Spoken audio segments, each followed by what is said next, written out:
All right, so we're almost done with the simulation part proper. I just want to throw a few microsolvers in to kind of break up. We still got this like kind of very chunky, blobby look to this that's, not really as good as it should be. So that's what we use our microsolvers for. So make a merge node. This last one here says forces, so that's where I like to put it. First things first, gas disturb, our favorite node. They've changed it a good deal in Houdini 18.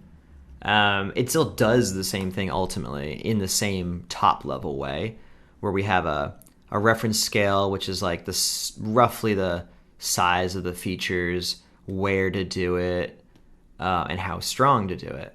But they changed a lot of it under the hood now, and honestly, it works really great now. You don't need to change that much. Now, it's probably just too strong right now, so it's really tearing it apart. I think it's tearing it apart too much. So I'm going to bring this down by a factor of 10, like so. So now this is nice. So now we don't have the blobs anymore. See, now it's nice and like kind of fuzzy.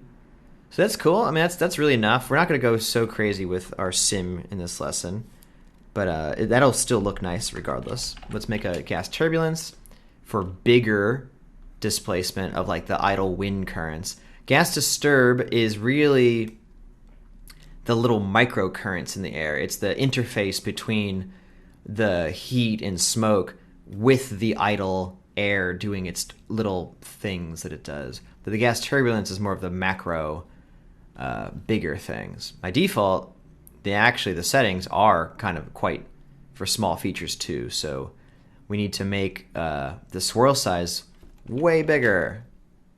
So now you can see how huge and smooth these changes are. And let's make it just not do it that much. I just want a very subtle movement around to just kind of swirl up stuff that's been there floating in the air for a while. And we turned off before the dissipation. So let's just make one now, our own, that's better and cooler. And I'm just going to have the diffusion just do a little bit. How about we have it try at 0.1, see what that does. It's probably too much. This sim just isn't that long that it really should dissipate that much anyway. So I'm going to say diffuse out a little bit and delete out a little more than that. But I want to keep kind of a lot of the detail. If you make diffusion too high, it just blurs everything together. And you just have a soup. So this is a nice way to do it. Don't be afraid of diffusing things. A lot of times with CG, people are like, oh, but I want to see all the details. And it's like, well, in real life, the smoke diffuses pretty fast. And it does kind of turn into a blah, especially in the older area. So I will try to keep diffusion down for your sake. But, uh-oh, look, we're losing some of the cache. As we're playing, we're losing the cache over there. If you have a lot of RAM, you might as well go to the cache setting here and just increase this. Now I'm dedicating 50 gigs to the cache. It could be nice to just not worry about losing the in-memory cache and just having that be super high. Now I can run this whole sim and it won't run out of thing. Okay, so we added our microsolvers. We may need to tweak it later. This is still a relatively low-res sim.